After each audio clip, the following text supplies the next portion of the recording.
everybody. Kira, Anarchy Acres Farmstead. There's Harley back there. Say hi. Hi. We'll let some of the younger birds that we hatched. Oh, there's Kitty. Harley, you want to go?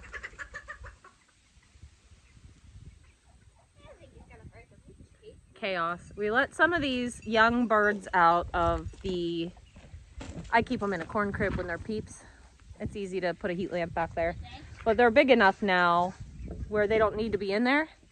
And so this is the first day they've been out and about.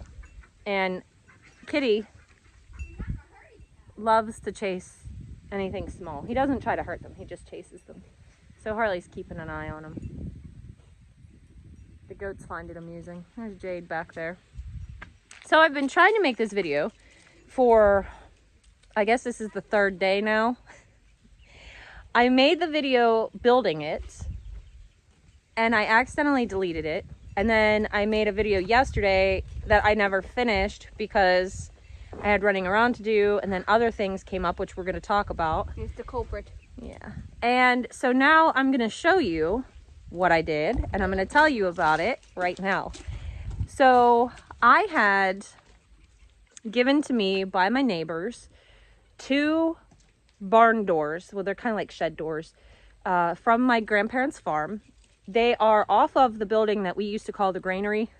So up above had bins in it, and that's where he would keep, my pap would keep his corn and his oats, and then when he needed chop, he would shovel it into the grinder. So, because it was up a story, so you could just shovel it right into the, we had like a hammer mill grinder type of deal where it attached to the 3-point on, attached to the PTO on the back of the tractor.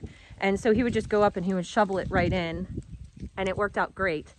Underneath that, that's where these doors are from, like the underneath part of that, he kept his John Deere crawler, his little dozer. And so these doors are about 6.5 feet tall, and I swear they must weigh 200 or 300 pounds a piece. They are heavy.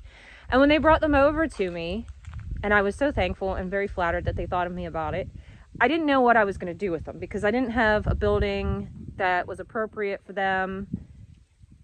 I just had no idea what I was going to do with them. And so I hung on to them until the right project came up. And then it hit me. So I usually in the summer do just a pop-up tent for my farm stand. And that's where I would sell my baked goods. And that's where I would sell, you know, my vegetables and things like that. My eggs. Well, obviously, I told you guys in a video before, wasn't allowed to sell my baked goods because my kitchen wasn't inspected. And I could have gotten it inspected. I could have got my uncle's kitchen inspected if I wanted to, because he has a commercial kitchen that they just don't have the store open anymore, which is still a great option. But I could have done all that. I didn't all summer, but now I'm back baking again. I'm using a commercial kitchen in town for the time being until I figure out like my permanent situation. And so now I'm able to sell my baked goods. So I can't have people pick up and like bring them out of the house because that goes against code enforcement or whatever. But if I have a farm stand, perfectly fine. So what I decided is these doors would make a perfect farm stand. And because they're super heavy, I didn't need to make a permanent structure, which is another thing, because if you don't have a permanent structure, you don't need a building permit and you don't have to pay extra taxes on it. See how I dot all my I's, cross all my T's? Anyways, I'm going to show you this now. I just absolutely love it. So check this out. This is my little farm stand. Don't mind, this post is not part of it. This post was from Gates, and I'm going to put a lantern on eventually, but that's down the road. Anyways, here's one of the doors. Now this door had a great patina, and I was hoping that I could just not paint it, but I'll show you the other side. But if you come around here, you can see the front and my little shelf in there, little metal roof. These 4x4s are just sitting on the ground.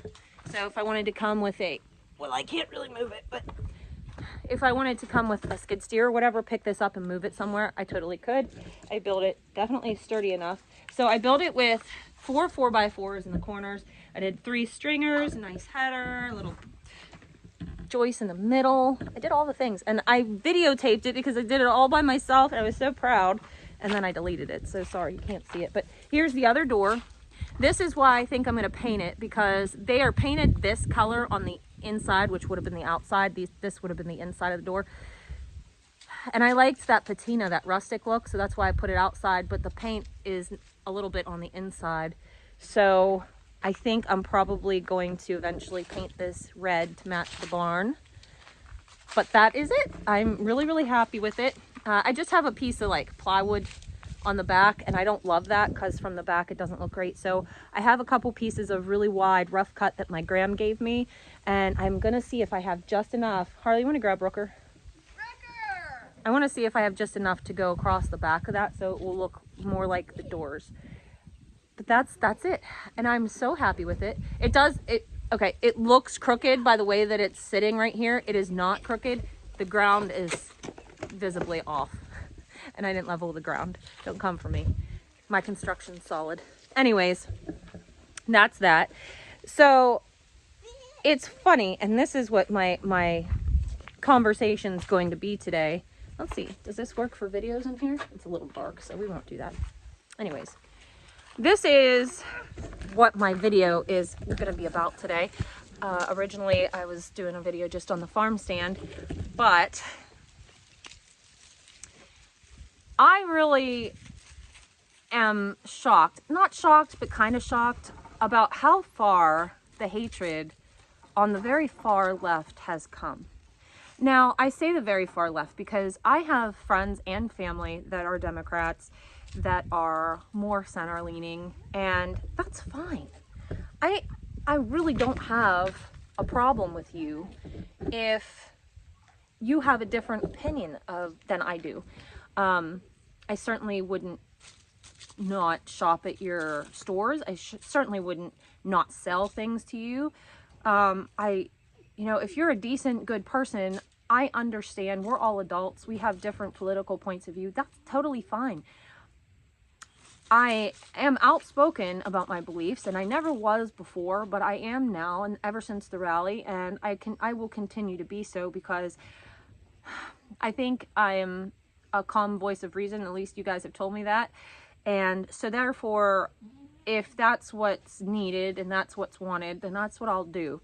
I'll just keep talking. And I try to do so in a respectful manner. And sometimes I get mad. We all do. And sometimes we say things that are probably a little less than eloquent. But as a friend told me last night, I made this decision, stay the course. And he's right. He's very right.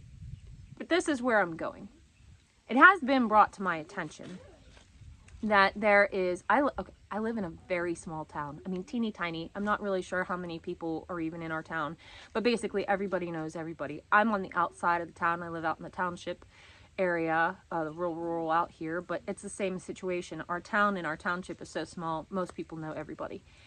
And it has been brought to my attention that our teeny tiny little town has a specific page set up, and it's called Left of Leechburg. And you won't find it because it's private or secret, so nobody can just find this group. You have to be invited to it. And that's fine. You're entitled to have your group. But what they're doing on this group is pretty despicable. They're basically trying to ruin the businesses and lives of people like myself that think differently than them. And this is where I have a huge problem. Because if that's the way that it is, then I don't understand why I don't understand how this country is going to move forward. It seems like these people are so hell-bent on destroying everything that doesn't align with them that they're willing to risk anything. And I think it's disgusting. I think it's a mental illness, truly. I really, really do. And they're entitled to their opinions, and they're entitled to not shop with me, not shop with other people. They call it the felon's cult. I think that's cute. But they're entitled to that. And that's a good on them. But the problem is this where this country's really headed? Because if that's the case, there's no point in keeping the country together anymore. Again, I don't have a problem shopping anywhere as long as the business is like decent. I mean, I'm not going to shop somewhere we have, I'm not going to shop somewhere where, you know, there's a child predator or something whose family owns it. I'm not trying to sound point in case, but whatever. You get what I'm saying. Like, I'm not going to shop somewhere where the people are absolutely shady. However, if you're a decent person, most of the time, I don't even know who owns what business. I just go shop if I need something, for goodness sakes. But apparently these people, it's really disturbing. Like, they're kind of stalkery. Yeah, they tend to stalk people, which is really bizarre to me. I can't understand that behavior. And it might be because I'm so busy doing everything else. I truly don't waste time and energy on situations like this. But my goodness, people do. And we need to realize that this is happening, because if this is happening in my teeny tiny little town, I guarantee it's happening in tons of other places across this country. So this is just something that I think you all need to be aware of, is the fact that these extreme leftists are trying to crush businesses, trying to basically cripple an economy, because a small town, if a few businesses go out, it's gonna hurt families and the economy of this town. It really is. They just don't care who they hurt, as long as they're hurting people that doesn't align with them. And that's sick. After everything we saw with Helene go through, and the unity of that situation, the same thing with Milton, the wildfires out west, we see this surge of unity. And to think that there's still people that are so extremely divisive out there, that are trying to ruin people's lives, these people really, they need help. They need help. I'm sorry, there's shadows. I'm under my favorite oak tree. It's, this oak tree's not long for this world. Its branches are starting to go. It's pretty old, and it's been overrun with poison ivy vine, and so I sit under it when I can, because I appreciate this tree. Jade.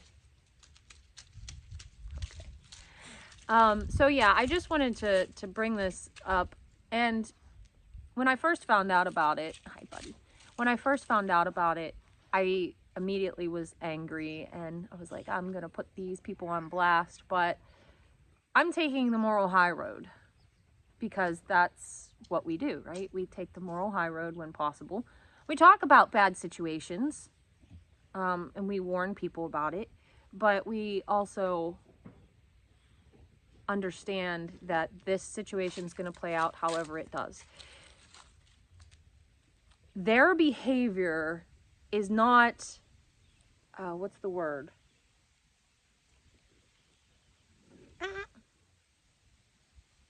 Hold on, I gotta think of the word. Their behavior is not sustainable. It's not sustainable.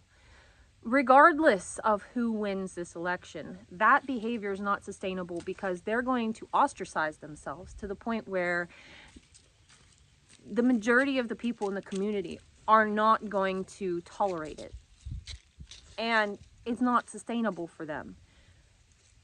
So I just really hope that these people wake up and they understand that we're all human in this together, and they need to stop with the crazy behavior. But I don't think that's going to happen. I don't think that's going to happen. I think the crazy behavior is going to continue, and I think we're all going to have to probably watch our backs in a way, because if somebody's willing to stalk your life to the point of coming on your page and just stalking what you do and what you say, they're capable of pretty much anything. So just, oh guys, I don't know where this country's headed. I have little hope for humanity at this point. I really, really do. I'm hopeful. I'm hopeful for the election Tuesday. In other news, I was preaching to everybody, and still do if you can, to early vote. At this point, we're just 2 days out. So I don't know if any states are currently still doing early voting. I, however, did not. I chose to not early vote, and the reason for that is because in my teeny tiny courthouse, they don't have a machine to put your ballot in. When you fill out your ballot, you hand it to a person, and then you hope that it gets to where it needs to go. I was not good with that. I'm in Pennsylvania, and there's already been a bunch of issues, shall we say it nicely, brought up in this state. And so for me, I felt, even though the Dominion machines, I don't trust those either, but I felt like for me personally, that was a better choice because I can see my ballot go in and register when I put it in the machine. Not that I don't trust the people at the courthouse. We do live in a very red county, but you just never know. And so for me personally, I decided it was in my best interest to vote on the 5th, which I choose to do. And I will be there bright and shiny early in the morning. Probably before I even do my barn work, to be honest with you. I'm excited. I'm pensive, I'm nervous. I think we're all just sitting at the edge of our seats. You know, it feels like you're on the precipice of something really big, but you just don't know what it is. And that's where I think we all are right now. We're all bracing ourselves, hoping for the best, expecting the worst, I think is probably putting it pretty, that's how we all feel, I think. So we're just going to see what happens. And I think I want to start doing lives. I've had a lot of requests for that. So I would like to do lives. I think Thursdays, maybe around 5 o'clock Eastern time is probably when I'm going to do it. But I'm thinking on Tuesday, I may do a live at some point, or maybe even multiple times as the day goes on, as things conclude, as things get wrapped up, and just, you know, just to see how we're all feeling and how things are going. And I'm sure there's going to be a lot to talk about this week coming, so I'm planning on being on here as much as possible. This has been a pretty crazy few days, and I apologize for being MIA, but it's been hectic, crazy, a little tough, but that's just the way that it goes, right? So I hope you guys are all having a great day. I hope you guys are all safe. I hope you guys are all prepared in case you don't get to leave your house for a few days if shit goes sideways. And I just want you all to pay attention and watch your back, because again, if this craziness is happening in our teeny tiny town, it's happening elsewhere, and it's a bit insane, I must say. I don't know what else to say, guys. All right, with that, I'm going to get off here. I got to go make some bread for the family. I'm experimenting with some new recipes, and I have to start packing up my stuff to take into the commercial kitchen I'm using tomorrow. That way I can get my stuff baked, and yeah, busy, busy, busy. So I hope you guys have a great day, and I will see you in the next video. Bye.